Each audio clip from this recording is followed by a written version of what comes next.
amigo, el hermano Alejandro. Vamos a estar este mes compartiendo las doctrinas de la gracia, el TULIP. Son 5 doctrinas que son como un estandarte junto con las doctrinas de las solas, las 5 solas. Y vamos a tomar este mes, Señor, para estudiar y meditar en ellas y recordarlas.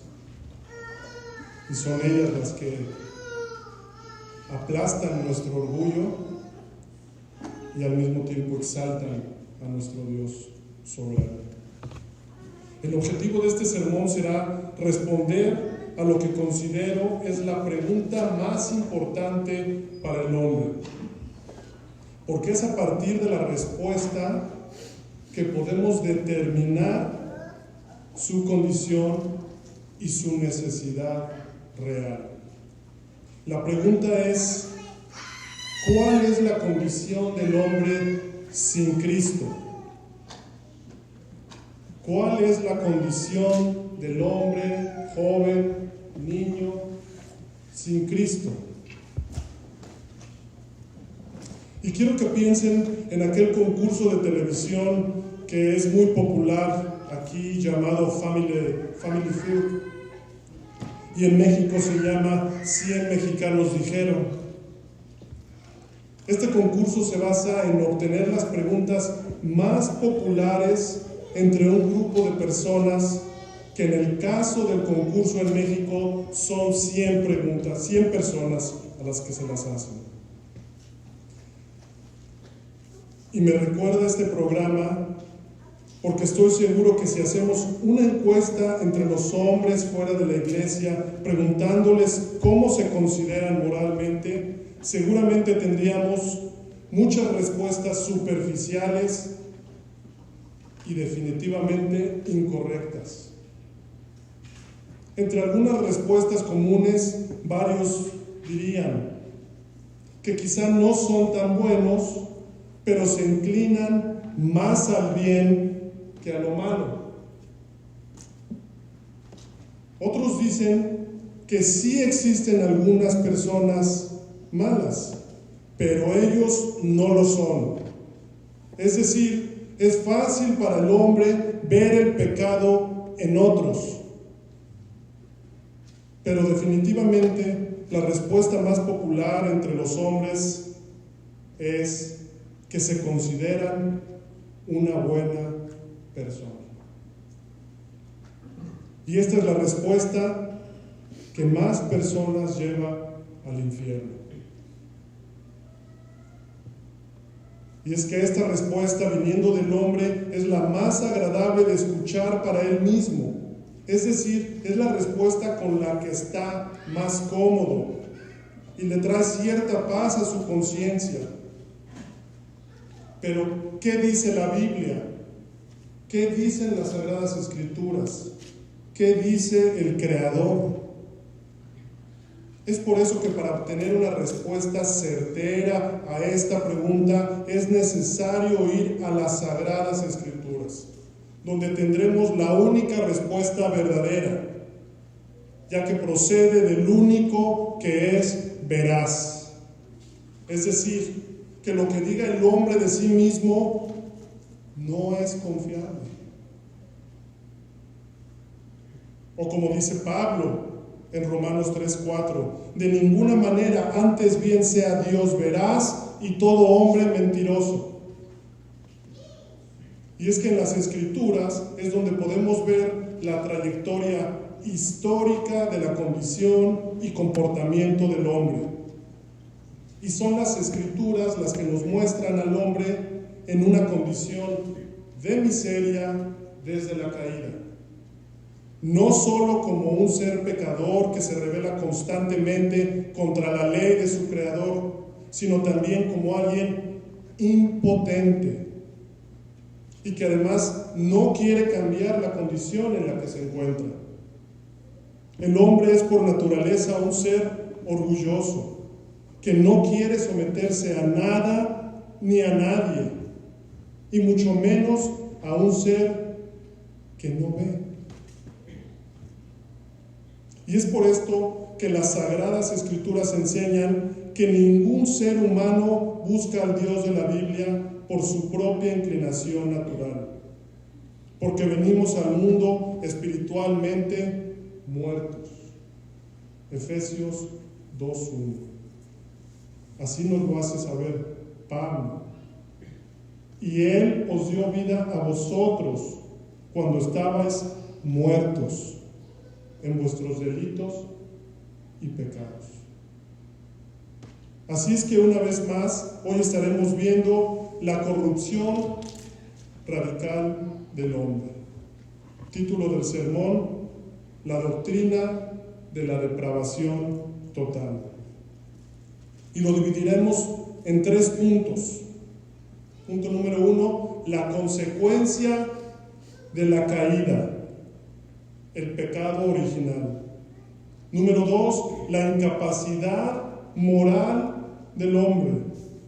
Y punto número 3, la muerte espiritual o la inhabilidad del hombre.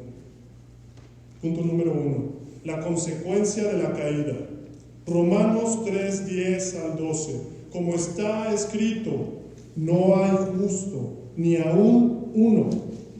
No hay quien entienda. No hay quien busque a Dios. Todos se desviaron, a unas se hicieron inútiles. No hay quien haga lo bueno, no hay ni siquiera uno. Pablo empieza dejando algo bien claro. Él dice, como está escrito.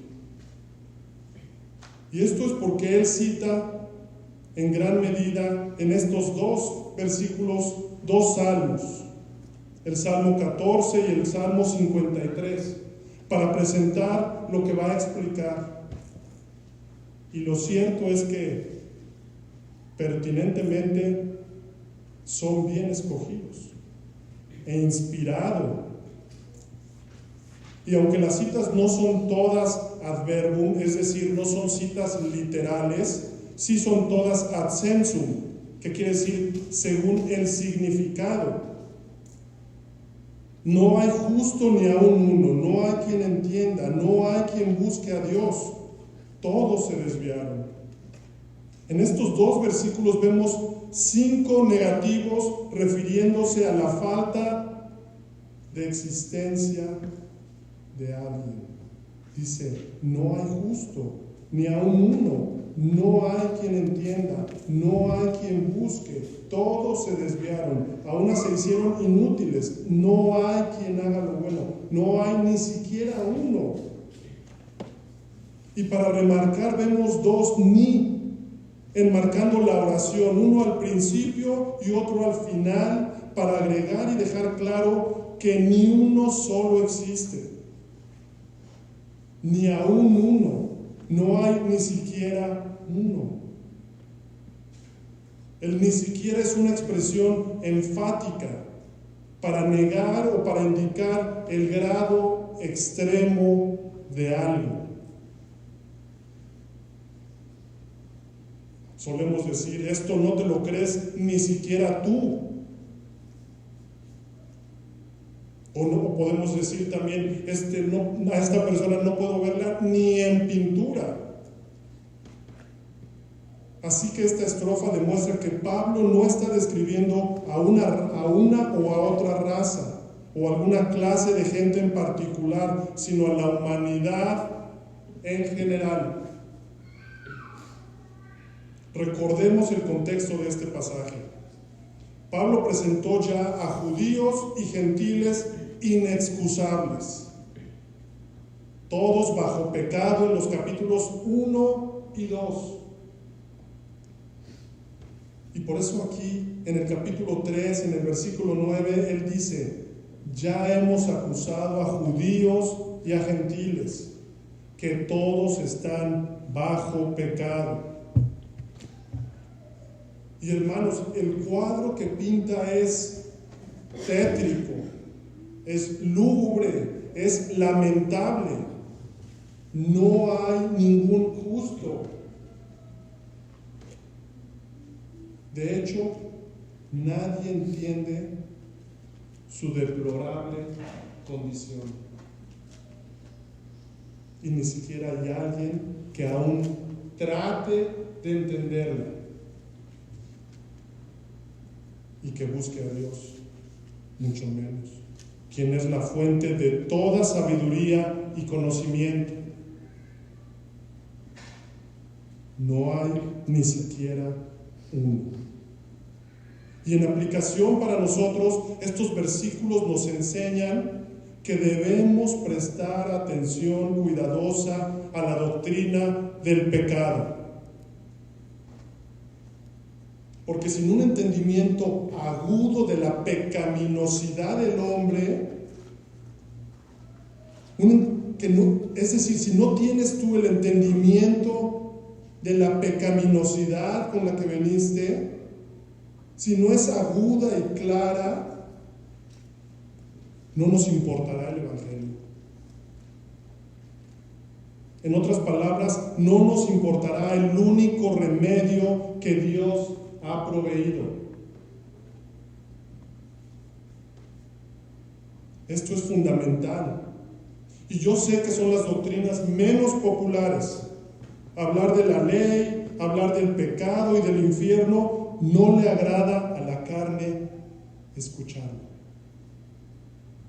No le agrada. Pero repito, es necesario ver y conocer las malas noticias y la condición del hombre sin Cristo. Escuchen, jóvenes, niños, ¿por qué creen que les cuesta trabajo venir a la iglesia? ¿Por qué les cuesta trabajo obedecer a sus papás? ¿Por qué se distraen tan fácilmente cuando sus padres quieren leer la Biblia con ustedes? Es por esta razón.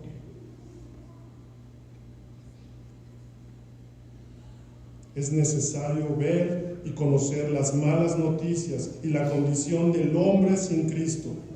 Y para entender esta doctrina tenemos que regresar a la caída del hombre.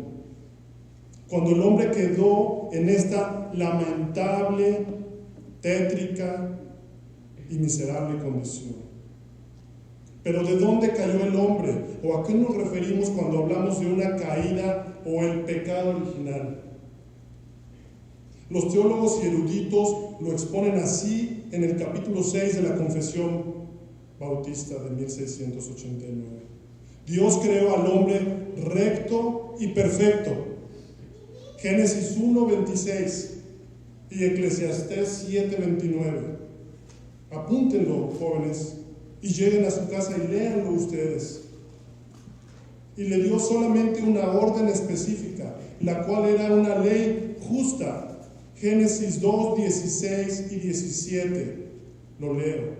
Y mandó Jehová Dios al hombre diciendo: de todo árbol del huerto podrás comer, mas del árbol de la ciencia del bien y del mal no comerás, porque el día que de él comieres, ciertamente morirás. Es decir, que esta orden específica y clara hubiera sido para vida, si la hubieran guardado, porque Jehová amenazó con la muerte su transgresión. El hombre no la honró, y Satanás, usando la sutileza de la serpiente, engañó a Eva, y luego a través de ella sedujo a Adán. Y escuchen, quien sin ninguna presión más que la invitación de Eva desobedeció la ley bajo la cual habían sido creados, y también el mandato negativo que les había sido dado de no comer del fruto prohibido. Génesis 3, del 1 al 6. Por este pecado nuestros primeros padres cayeron de la justicia y rectitud original y de la comunión con que Dios los creó. Y nosotros en ellos, porque la muerte sobrevino a todos. Pero podrán pensar ustedes, ¿pero qué estás diciendo? ¿Qué estás diciendo, hermano? ¿Acaso no hay ninguna excepción? ¿Acaso no hay ninguna excepción? ¿Acaso los bebés tan tiernos e inofensivos también entran en esta condición? Pablo contesta, no hay nadie, ni siquiera uno. Y Pablo da evidencias que afirman que por naturaleza todos están bajo el poder del pecado y que en consecuencia no hay ni un justo, no hay ni aún uno. Y Pablo lo dice así en Romanos 5:12. Por tanto, como el pecado entró en el mundo por un hombre y por el pecado la muerte, así la muerte pasó a todos los hombres. Y escuchen, por cuanto todos pecaron. Pablo quiere decir que toda la raza humana estaba incluida en Adán, de modo que cuando Adán pecó, todos pecaron. Y cuando el proceso de muerte comenzó a arruinarlo a él, ello afectó inmediatamente a toda la humanidad. El pecado y la muerte no pueden separarse, como es evidente desde la advertencia. Génesis 2:17. Ciertamente morirás. Esa fue la advertencia. Y en Romanos 1:21 al 31 podemos leer una lista larga de pecados del hombre que manifiestan gráficamente la caída del hombre. Y estos pecados que son mencionados ahí han sido tan actuales hace 2000 años o 3000 como lo son ahora.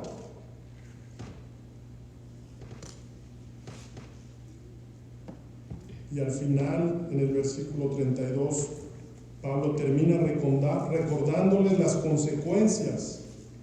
Quienes habiendo entendido el juicio de Dios, que los que practican tales cosas son dignos de muerte, son merecedores de la muerte.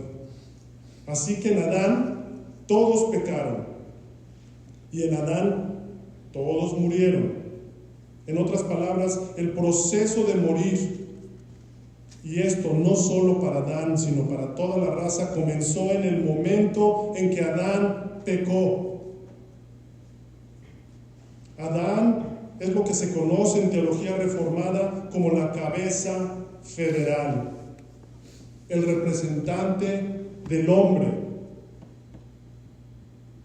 Y quizás estés pensando, yo lo hubiera hecho mejor, él no me representó a mí, yo ni estaba. Pero mi hermano o jóvenes, Adán fue escogido por Dios para representarnos. Y al ser escogido por Dios para esto, quiere decir que fue la mejor representación de la humanidad, la que mejor nos iba a representar. Es como si Pablo estuviera diciendo, sé que un hombre pecó y que en él todos los hombres pecaron, porque si esto no fuera cierto, ¿cómo podríamos explicar todo el pecado que se ha venido cometiendo de ahí en adelante, incluidos todos tus pecados, todos mis pecados? ¿Cómo podemos explicarlos?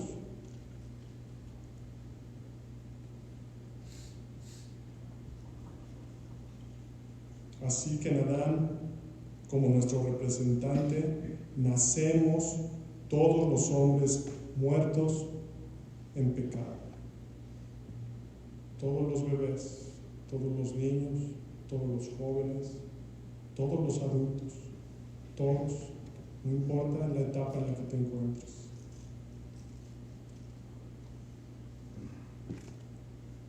Muertos en pecado y totalmente corrompidos en todas las facultades y partes del alma y del cuerpo. Es por eso que esto es muy importante de entender.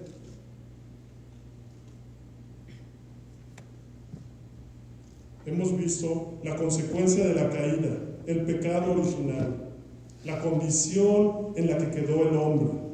Ahora veamos la incapacidad moral del hombre.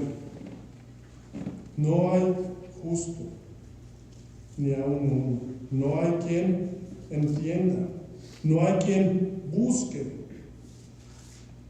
Todos se desviaron, a una se hicieron inútiles. No hay quien haga, no hay ni siquiera uno. Este pasaje hace una referencia a que por naturaleza los seres humanos están corrompidos de raíz. Esto es, con un corazón inclinado al pecado. Y para que su argumento sea convincente, el apóstol inspirado ahora presenta datos particulares. En otras palabras, nos da evidencias específicas. Y lo primero que él usa para describir esta condición caída es la malvada garganta, lengua, labios, boca. Es decir, él usa para explicar esta condición el instrumento que con más frecuencia y ligereza peca el hombre, y que está a la vista. Lean conmigo, versículo 13. Sepulcro abierto es su garganta, con su lengua engañan. Veneno de áspides hay debajo de sus labios, esto es veneno de serpientes. Su boca está llena de maldición y amargura. Su boca está llena de maldición y amargura. Vean esto, hermanos. Estas son evidencias específicas. Y Pablo está describiendo la corrupción radical del hombre. Y recuerden una cosa, que no es Pablo solamente quien está diciendo eso, sino que Pablo, guiado por el Espíritu Santo, es decir, el Espíritu Santo, que es Dios, usa a Pablo y sabiamente elige el pecado de la lengua para ilustrar la universalidad de la pecaminosidad humana. Porque con respecto a este mal o pecado específico, ¿quién puede decir no soy culpable? Lo estudiamos la semana pasada en el mandamiento no matarás y aprendimos que no matarás tiene una larga familia de pecados relacionados o con el potencial de matar personal, espiritual o físicamente. Y varios de estos son con la lengua, con la boca, con nuestras palabras. Y para recordarlo, vayan conmigo a Santiago 3, 6 al 9. Dice: y la lengua es un fuego, un mundo de maldad. La lengua está puesta entre nuestros miembros y contamina todo el cuerpo. ¿Escucharon? Y contamina todo el cuerpo. E inflama la rueda de la creación, y ella misma es inflamada por el infierno. Porque toda naturaleza de bestias y de aves y de serpientes y de seres del mar se doma, y ha sido domada por la naturaleza humana. Pero escuchen, pero ningún hombre puede domar la lengua, que es un mal que no puede ser refrenado, llena de veneno mortal. Con ella bendecimos a Dios y Padre, y con ella maldecimos a los hombres que están hechos a la semejanza de Dios. Hermanos, lo que sale de nuestras bocas revela lo que hay en nuestros corazones. Mateo 12, 34 y 35. Y también revela lo que sucederá con nosotros el día del juicio. Mateo 12, 36 y 37. Yo lo leo. Porque por tus palabras serás justificado y por tus palabras serás condenado. Y este pasaje en Santiago, el versículo 8, dice que por nuestras propias fuerzas no podemos dominar nuestra lengua. En otras palabras, Pablo usó este pecado de la lengua para mostrar la corrupción e incapacidad moral del hombre. No hay justo ni aún uno. No hay quien haga lo bueno, no hay ni siquiera uno. Y los versículos del 15 al 18 de este pasaje de Romanos lo confirman. Sus pies se apresuran para derramar sangre. Quebranto y desventura hay en sus caminos, y no conocieron camino de paz. Versículo 18, no hay temor de Dios delante de sus ojos. Pablo usa este pasaje de Isaías que está citando en Romanos para mostrar que el hombre está ansioso por pecar y hacer daño. Él dice, y no conocieron camino de paz. Es decir, que su estilo de vida está en armonía con el estilo de los demás.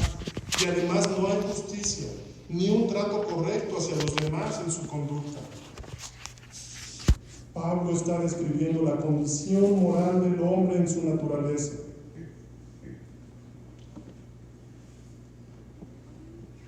En otras palabras, el pecado ha envenenado cada aspecto de la existencia de la humanidad caída. A este es a lo que nos referimos cuando decimos que el hombre en sus fuerzas es incapaz moralmente. Y es por eso la necesidad que tenemos de entender y profundizar esta doctrina, porque esta doctrina va directamente a nuestro orgullo, lo aplasta.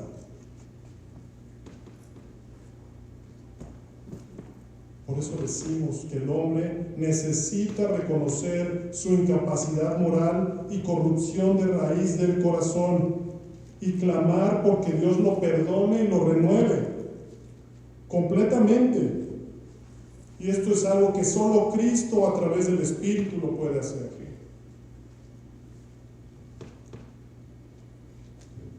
Hemos visto la consecuencia de la caída y la incapacidad moral del hombre. Ahora veamos la muerte espiritual del hombre. Romanos 3:10. Como está escrito, no hay justo ni aun uno, no hay quien entienda. Y escuchen, no hay quien busque a Dios. Todos se desviaron, a una se hicieron inútiles. Cuando hablamos de la muerte espiritual o inhabilidad del hombre, nos referimos a que el hombre no tiene la capacidad de querer cualquier bien espiritual que acompañe a la salvación. Si el hombre no reconoce su necesidad, mucho menos va a querer ser salvado de eso, de algo que no necesita según él. El versículo 11 dice, no hay quien entienda, no hay quien busque a Dios. Todos están torcidos e incapaces de buscar a Dios. Es decir, que su naturaleza está enteramente opuesta a ese bien y está muerto en sus pecados. En otras palabras, no puede por sus propias fuerzas convertirse a sí mismo o prepararse para ello. El pastor Sugel Michelén da este ejemplo. Si ponemos a un buitre a escoger entre comer carroña, carne putrefacta, o semillas, el buitre siempre escogerá la carroña. Si hacemos lo mismo con una paloma, la paloma siempre escogerá las semillas. Cada uno actuará conforme a su naturaleza. Para que un buitre pueda escoger las semillas, su naturaleza de buitre debe de ser palomizada.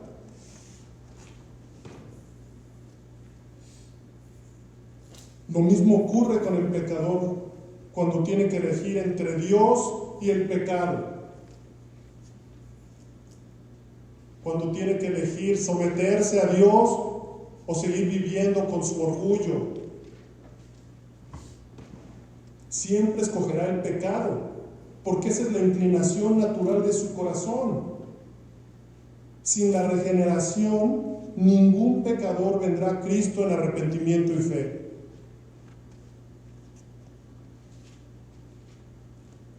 No hay justo ni aun uno, no hay quien entienda, no hay quien busque a Dios.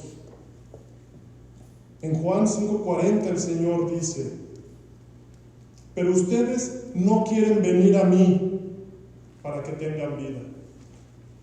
Es decir, que hay algo en la condición del hombre que rechaza ir a Cristo, que rechaza creer en Él.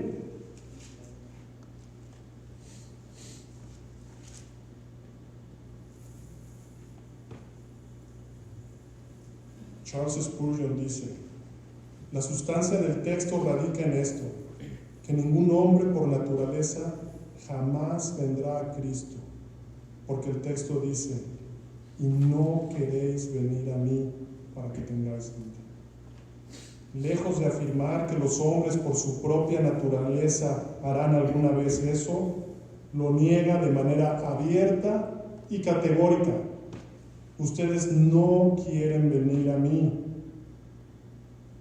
En otras palabras, el pecado no viene a Cristo, el pecador no viene a Cristo porque no quiere hacerlo.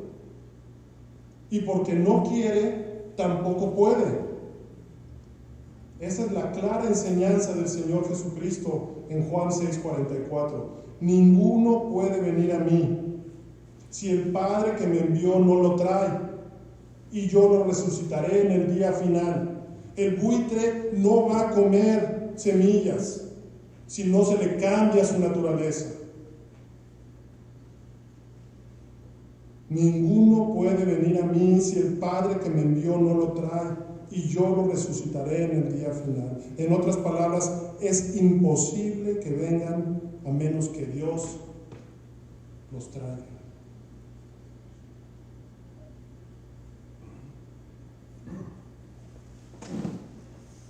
Vayan conmigo a Romanos 8:7.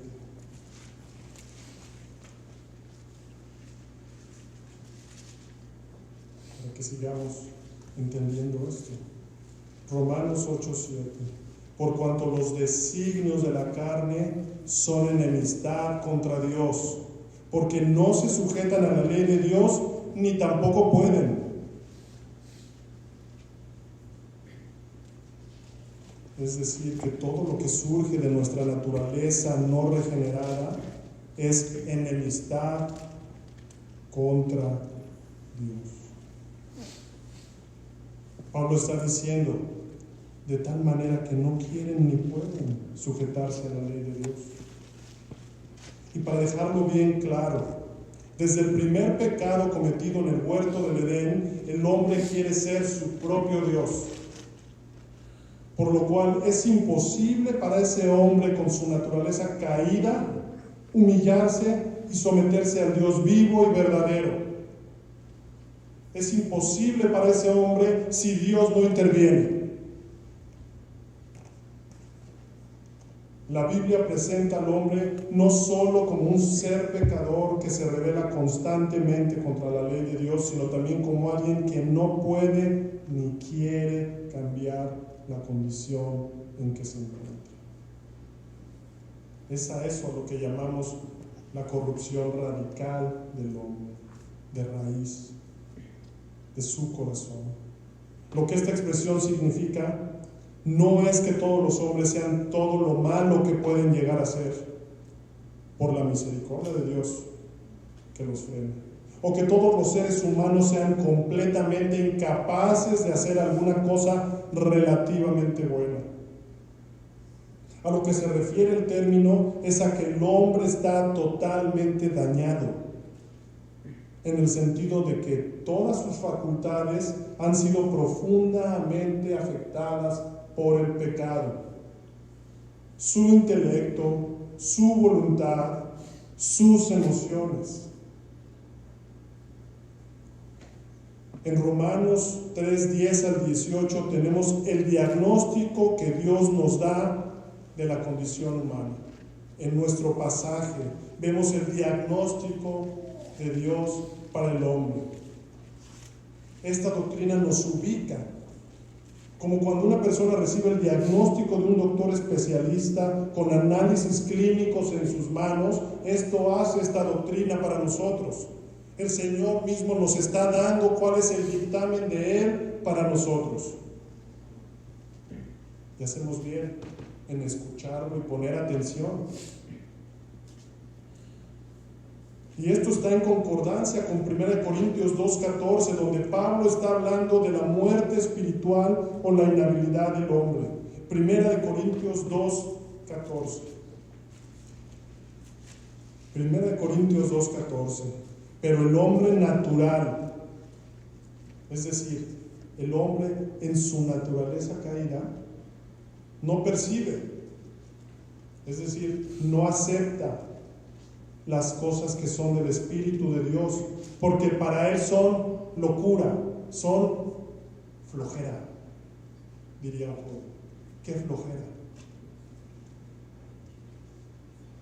Y no las puede entender, porque se han de discernir, se han de examinar espiritualmente.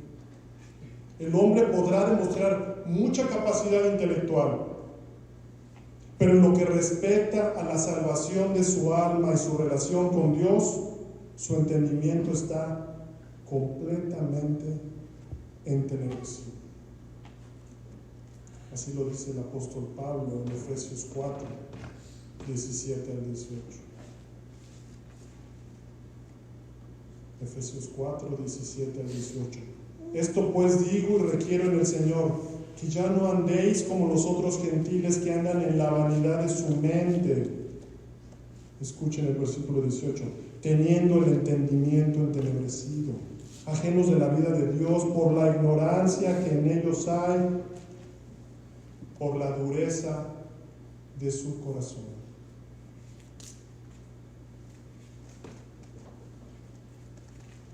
El hombre es tan impotente para salvarse como un cadáver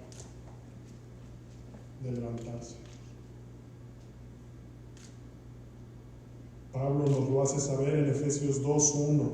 Y Él os dio vida a vosotros cuando estabais muertos en vuestros delitos y pecados, cuando estabas en tu naturaleza caída, como veniste al mundo. Él, en un momento determinado, Él os dio vida a vosotros. Hermanos, cuando estábamos como un cadáver, incapaces de hacer bien espiritual, impuros y repugnantes a los ojos de Dios, Él nos dio vida. Y es importante aclarar de qué tipo de impotencia hablamos, porque algunos pueden llegar a la conclusión equivocada de que el pecador es una víctima en las manos de un Dios cruel. Lejos. Dios nos libre.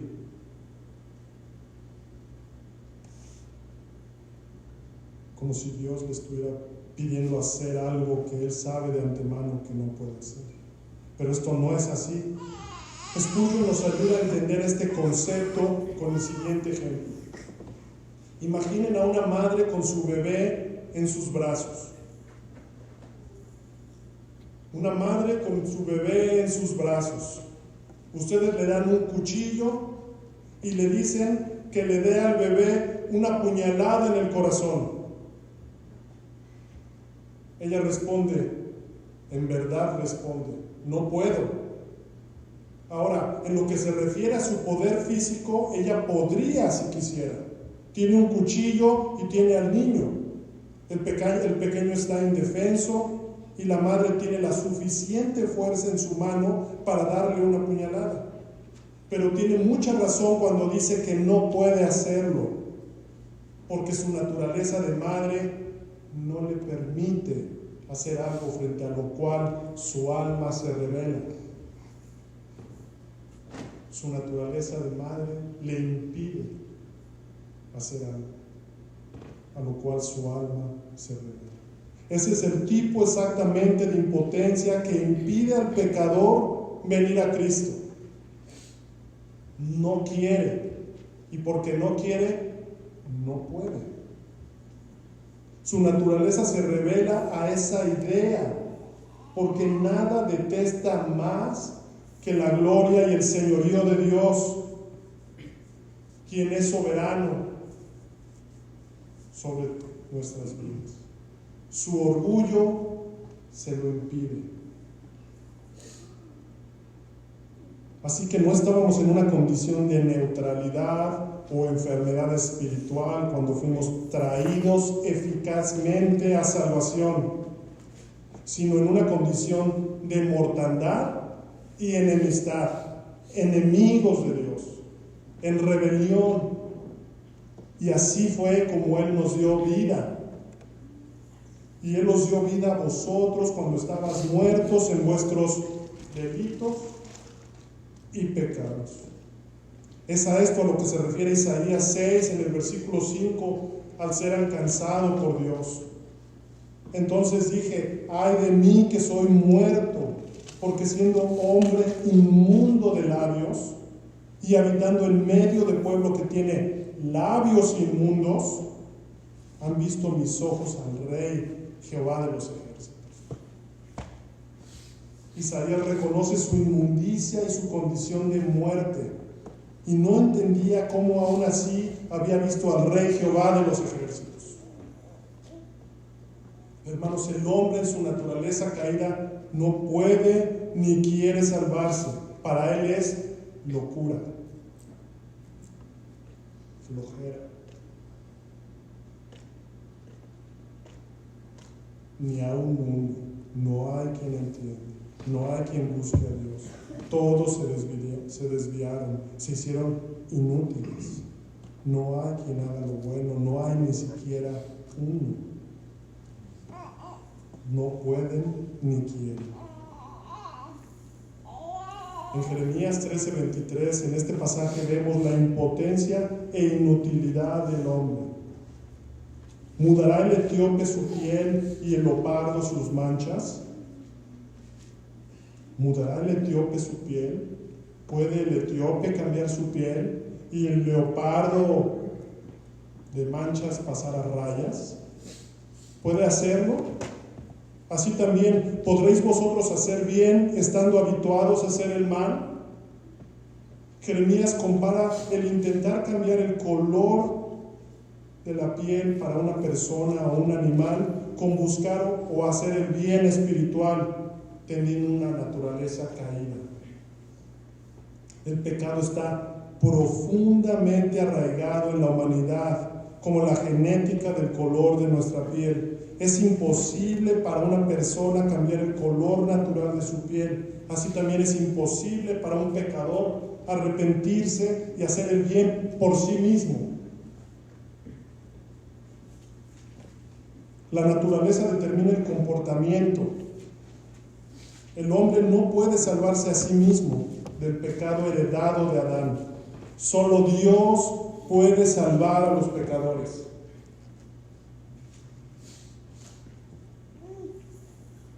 ¿Qué debe hacer un hombre entonces al oír esto? ¿Qué debe hacer un joven al escuchar este mensaje de cuál es su condición? ¿Qué debe hacer un hombre al darte cuenta de la gravedad en la que estás?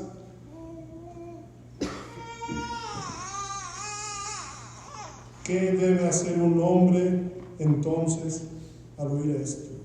¿Cómo puede ser salvo del pecado y de la ira?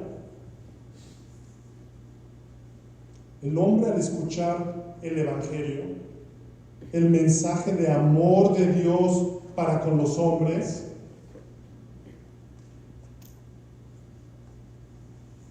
cuando escucha el Evangelio,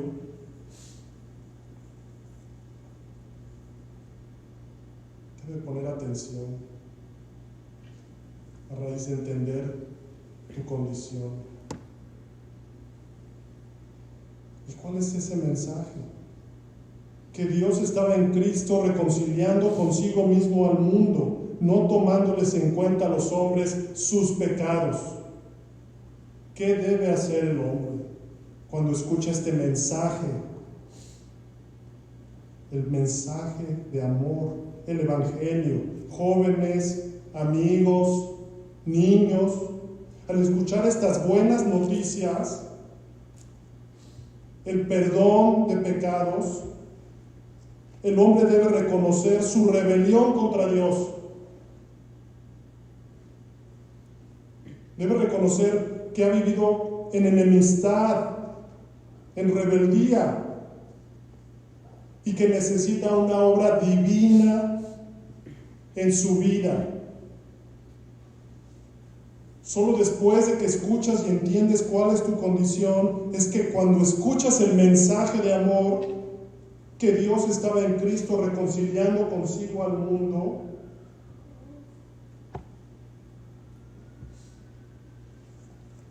el hombre, el joven, el niño, todo aquel que escucha este mensaje debe arrepentirse y clamar por misericordia. Escuchen esto, Tito 3, 3 al 7. Porque nosotros también éramos en otro tiempo insensatos, rebeldes, extraviados, esclavos de concupiscencias, esclavos del pecado, y deleites diversos relacionados a estos pecados, viviendo en malicia y envidia, aborrecibles y aborreciéndonos unos a otros, asesinos. Pero escuchen, versículo 4. Pero cuando se manifestó la bondad de Dios, nuestro Salvador, y su amor para con los hombres. Pero cuando se manifestó la bondad de Dios, nuestro Salvador, y su amor para con los hombres, nos salvó. Nos salvó.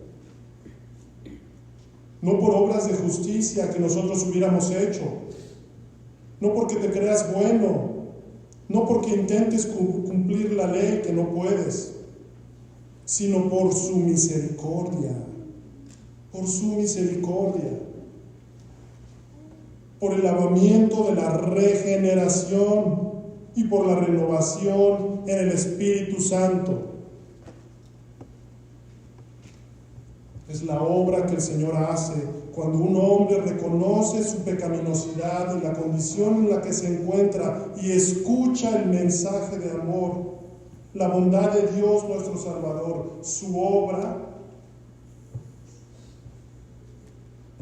y se arrepiente. El Señor hace esta cirugía divina de cambio de corazón.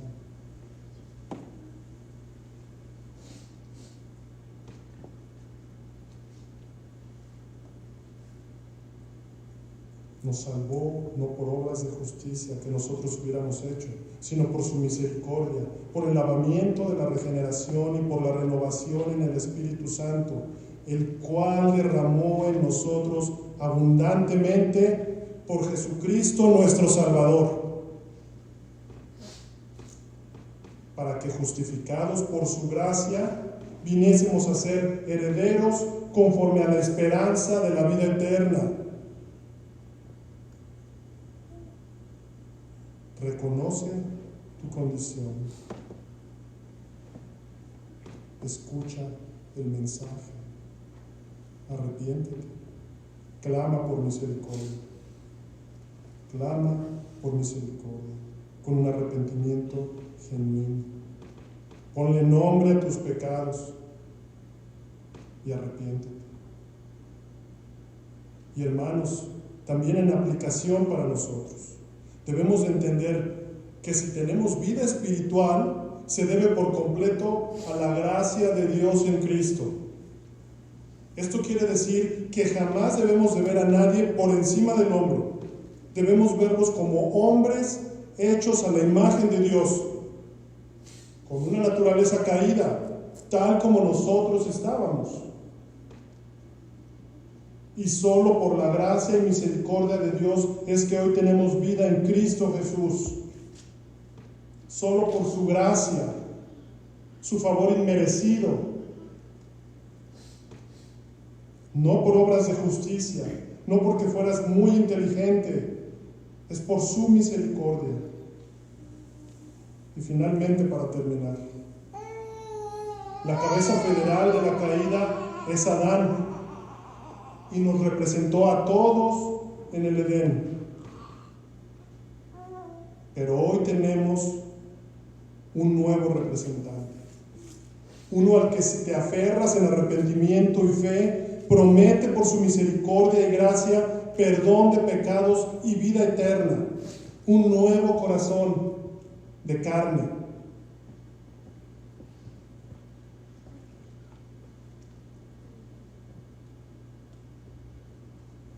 Romanos 5:19. Porque así como por la desobediencia de un hombre los muchos fueron constituidos pecadores, así también por la obediencia de uno, esto es Cristo, los muchos serán constituidos justos. Ven a Cristo. Como está escrito, no hay justo ni aun uno, no hay quien entienda, no hay quien busque a Dios. Todos se desviaron, a una se hicieron inútiles. No hay quien haga lo bueno, no hay ni siquiera uno. Oremos.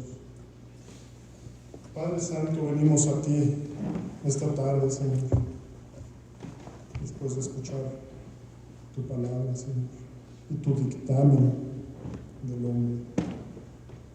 Venimos reconociendo, Señor, de dónde nos has sacado, Señor.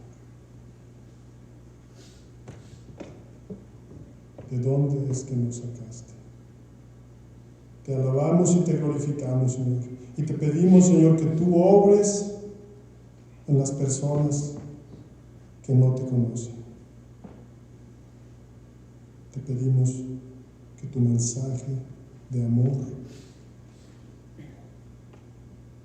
les dé un nuevo corazón en tu misericordia y gracia. Bendice a tu pueblo. En el nombre de Jesús. Amén.